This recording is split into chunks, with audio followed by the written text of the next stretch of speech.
That's all right. So Hey, it's so great to see you. you too. I'm wearing my, what do you call it? What's the name of these? So that's part of the branch series. So Okay. that's the 3 branch. Yeah. Oh, great. Well, yeah, I'm glad you have them on because I thought I grabbed a pair out to show Oh, people. But yeah, okay. yeah, Yeah, that's one of the more popular parts of the design series that I do with the powder coat. great, great. Yeah, I love these. I wear them whenever I want to make a big statement. If I wear something really simple, then these always attract a lot of attention. So it's really nice. I Well, and love it then also with my little, I'm wearing my yeah. favorite standby, the big ass hoops, as I like to call them. Yeah. Those are great. Yeah, your style is so fun and quirky, and you have such great names for your different jewelry pieces. Another Oh, thank favorite of you. mine, yeah, another favorite of mine is this cuff. Whenever I wear it, I feel like, Wonder Woman, like I can Yeah. take on anything during the day. So that's Very dramatic. that's part of my faceted series, and I love that you're showing that because some earrings I started doing to complement the cuffs because the cuffs were so popular is this, and these hoops have been really a lovely new addition to my style. Uh-huh. The powder coat style line that I have, and then this is also a fun raspberry color that's going to be one of the colors I'm bringing with me to ACC Ooh, when and I we'll get get to to see that you again. soon. Yeah. Yeah, so I love how much we've stayed in touch over the years.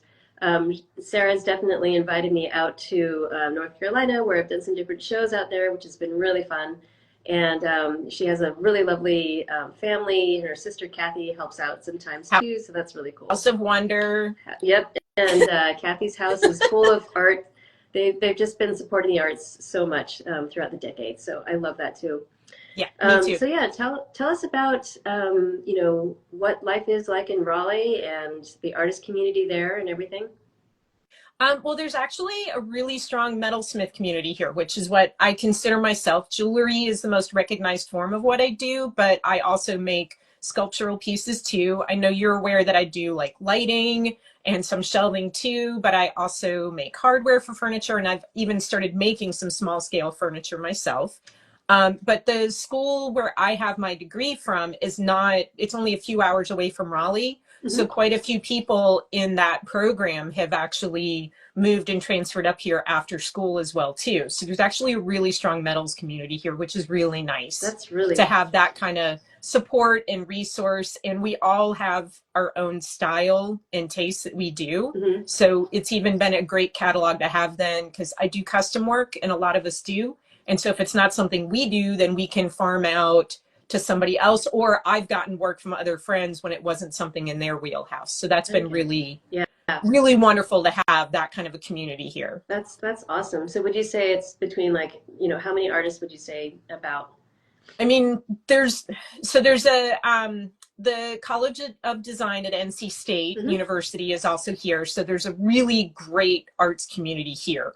Metals wise, I mean, just the ones that I mean, probably have met or know. There's easily like anywhere up to 15 or 20 that I've met in, or known in the time I've been here. Plus, I also teach. So I get to meet a lot of new people that are, love doing and working with the tools and learning how to use a blowtorch. Cause I mean, that's never a bad thing. Right. But yeah, so it's a really, really impressive community here. That's that's awesome. That's awesome. So back to you. I see that we're sitting in a beautiful studio. This looks like a lot of fun. Looking Do you at care my to bench. share a couple of things that you're, working on, or maybe give us a walkthrough? So the biggest thing I'm actually working on right now is I'm trying to finish up a few projects, get some things to the powder coat. So here's my main bench. Uh-huh. And then I have my soldering bench, which unfortunately has some strong light behind it because Okay. I'm on the East Coast. And we're already almost to midday. Right. Uh, so what I'm doing is trying to get a lot of things off my bench because I'm actually getting ready to go to a winter residency on Sunday. And I'm headed to the mountains of North Carolina to Penland School of Art and Craft for the second session of their winter Mm-hmm. residency. I have a big solo show that's going to be the largest body of work I've produced to date. That's going to be opening at a gallery in Richmond I work with, Alma's RVA, and that's happening at the end of October. So October Right. 25th right now is the opening for that. So I'm headed up the mountain to actually work. I started there last year at their residency, was the beginnings of what's going to happen now with this exhibition and this show. Hmm. And that's kind of focusing a lot on, I have some pieces on more sculptural Ooh, plant forms. And wow. so these were made, they're kind of growing out of old letterpress blocks. Oh, cool. And so that's with that. And then you can see kind of larger scale. This was a brooch Hmm. that I made in that floral kind of scape too. And so I'm taking with me some of these larger, which you would recognize from printing on fabric, some Yep. antique larger wooden blocks that I have found for doing like Nice. batik and dye. And so now I'm going to be constructing forms growing out of those and Wow. actually doing quite a bit of recycling my own metal. And I Uh-huh. know like sustainability is something big that you focus on too. Yeah, definitely. Wow, that's so great. Thank you so much for giving us this preview. Yeah, I'm yeah. so excited. I'm I'm pretty pumped about it. It's definitely what's really occupying the brain space for the next at least solidly couple of weeks, Uh-huh. and then having that great 2 weeks focus just on it is going to be really wonderful to then help me finish up what I need to do the rest of the year. Great, great. And do you have a title or concept name that you can Yeah, share with us? yeah. So the show is called Overgrown. The idea is that because it was based on a ring that I actually did for a show last year. And the idea is that it's basically going to be like kind of overgrowing out of like, you know, found objects or different objects I've had. Like I have the insides of a softball. Hmm. And it's this really cool, wonderful piece on its own, but then it's going to have a plant kind of coming out and overgrowing, kind of like these were things that were dropped in Uh, nature and yeah. now Mother Earth is claiming them again. Oh That's my kind of gosh. the loose idea for that. Yes, Um, yes. so I love that's that for, so much. well, and that's going to be on all of the walls. It's going to be on the wall space in the gallery, but then I'll have 1 to 2 tables in the center that she also has open for my wearable pieces, which, for instance, this really lovely curb chain Oh I yeah, that did. looks great. Hmm. And that actually, you know, the starting point for some of it is going to be old silverware that I'm going to chop and melt down and make into new, and I'll be making new ingots or new rods of metal and new blocks of metal that I'll mill down into wire and Hmm. sheet to make these pieces. Wow. Yeah. Okay. So, do you have a in your area in Raleigh? Is there a lot of vintage silverware that you can find that you can salvage? Well, so this actually was from circumstance of the place I teach at in Raleigh, the Craft Center on NC State's campus. There was a family who reached out to them and they said, we have all of these pieces that aren't really being used. Is this something that could be reused by somebody there? And I was able to connect them with some, quite a bit of it was silver plate. I was able to connect them with another artist for Mm. that. And then some of us that are metals instructors there, we divvied up. It was just one set of full silverware that was silver, but we kind of divvied it up amongst us. And so Mhm. that's quite a bit of what I'll be taking along with. I have this, every metalsmith knows we've all got our little scrap bags. This Oh is all yeah. a big, yeah. Yep. So my big bag of scrap is coming back with me to the residency, and I'll melt that down and start making new pieces like these pretty little rings that I Oh yeah. do. Wow, And that's then great. I have these a nice clean, simple bracelets I've done. So Mhm. yeah. Oh, awesome. So, tell us a little bit more about Penland and how you kind of found them in the first place. I first found out about them when I was in school. Okay. I have a BFA in metal design from ECU, from East Carolina University. Hmm. And I kind of stumbled into the program because I knew I wanted to study more sculptural construction and take more sculpture studios. But those classes, because of the size of the work you do, the students they allow in is a lot smaller number than normal studios where I was at school. And back in the day, you used to have to camp out to get your classes the next Oh day, wow. and freshmen registering for sophomore always got the bottom of what was left in a Right. lot of things. The dregs. And yeah, and so when I was registering, they were like, well, there's this class called metal design, and it's build a small scale sculpture. And I'm like, well, okay. I had to have electives too. So I was like, well, let's just try it. And 2 weeks in, it was like, oh my God, I have to do this forever. So yeah, so I kind of ended up, just shooting in that direction. And that's where I ended up going. Mm-hmm. Yeah.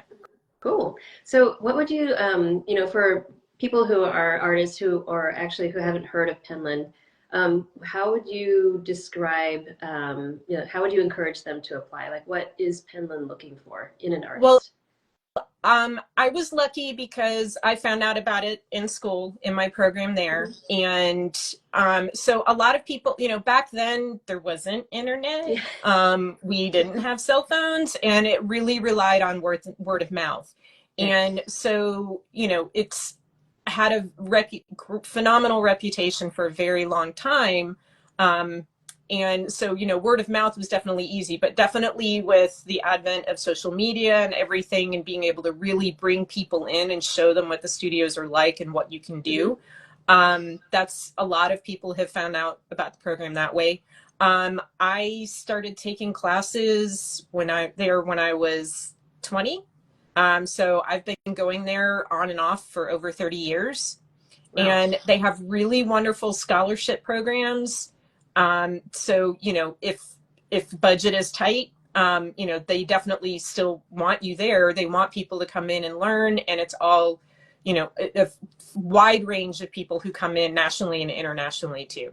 And so they definitely I've gone there on a lot of scholarship. The residencies are really wonderful if you're somebody who needs that strong focus to really be able to work on a new line or for new inspiration or anything like that. So it's really wonderful to be able to have that. I started that, that's, I think maybe, don't quote me, within the last like 10 years or so that they started doing. I'm kind of rusty on the time frame on that. But yeah, it's been a really wonderful community, and a lot of, I've, had the great opportunity of keeping in touch with people I've met there over the years, and even celebrated my 50th there. My family and friends kind of gave me the Sarah scholarship to make shoes for 6 weeks. So wow. That's great. It's a beautiful area, and it's just a wonderful facility and place to learn and to stay and just kind of grow. Great, so, yeah. Great. Well, thanks so much for telling us all about that. That sounds amazing. I didn't actually realize that you can go there, and study something that's not under your own. Oh yeah. My first class there was actually in glass blowing. Oh, wow. The majority of things that I have studied there have actually not been in metals. I'm a firm believer in, just reach across wherever you can, because you never know what's going to inspire the next new piece. So yeah, but I just saw somebody ask, it's Penland School of Art and Crafts. It's in the mountains of North Carolina, about an hour before Asheville. And it's a really, penland.org, I think is the site. But yeah, they have great year-long programs that they do. There's longer concentrations you can do in the spring and the fall, and then shorter classes in the summer. Yeah. So it's a really wonderful place. It sounds amazing. Yeah. And you said that it hadn't been affected by the hurricane. It was, but not to the extent of, because they're about an hour before Asheville. Okay. So it was definitely affected, and the community definitely was, but it's kind of almost like they're doing, the winter residency is the first program where people are coming back onto campus. Unfortunately, it hit like the day or two before the fall concentration was supposed to start. So they had to obviously cancel all of that. They definitely were affected, but not to the same, they're more elevated and up on the mountain. And the nearby town, Spruce Pine, was sadly very hard hit. And they're still, recovering in the area, but they were able to come back enough that they are still able to run this program and kind of have more of a soft opening, easing back into people coming back on campus. Yeah, wow. Well, that's great. I mean, I'm so fortunate to talk to you about this. I'm really happy that you're going to be able to go. Well, I'd love to have you come out sometime and go with me there. So yes, we've talked about that. That would be really fun. And so after that, what happens to you is I get to see you in person in February. Yeah. Yay! Yeah. I So, am happy. I'm happy to say I will be back at ACC again. So I'm looking forward to seeing everybody, and especially my show buddies. yes, definitely. Yeah, so I guess it's called ACM now, so Yes. American Craft Made, Yeah. in Baltimore, and that is February 21st to the 23rd. I think so. Yeah. Yeah, and it's 350 plus artists who, it's basically lots of jewelry, wearable clothing and art. That's what I make, and then also there's going to be wood turners, furniture. There's all kinds, Yeah. just beautiful, beautiful Glass things. blowers, pottery. Yeah. Yeah. So that's where Sarah and I met first in 2018, and we've been friends Yay. ever since. We've Yep. traveled to each other's homes and, just have met each other's families. It's been really, really a great community builder for Definitely. sure. So yeah, so I can't wait to see you there and see all of your new things. I'm bringing some new things as well. So I Oh, will. I always look forward to that, especially all of your silk goodies. Yes. And yeah, and I know, like, yeah, you're gonna have some more beautiful scarves like you have on your neck too, as well as the other pieces you've been Yeah. working on. And I can't Yeah. wait to see those reworked jackets that you've been posting about. Oh yeah. Those are stunning. Oh, Oh, thanks. speak of Thanks. wearable art. Oh, they're Yes, so I pretty. will bring the ones that haven't sold, and I have Yeah. a new collection of jackets and pants that are vintage workwear inspired. So totally Always, new fabrics. always look forward to that. Yeah. So great. So thank you so much for spending a little time. Again, everyone, this is Sarah Tector from S Tector Metals, and from Raleigh, North Carolina. And I will have a blog post and everything. You can read more about Sarah's process and little peeks into her studio as well over there. Okay, so everyone have a great morning, and I'll chat with you soon. Okay. Bye. See you next See you month. next month.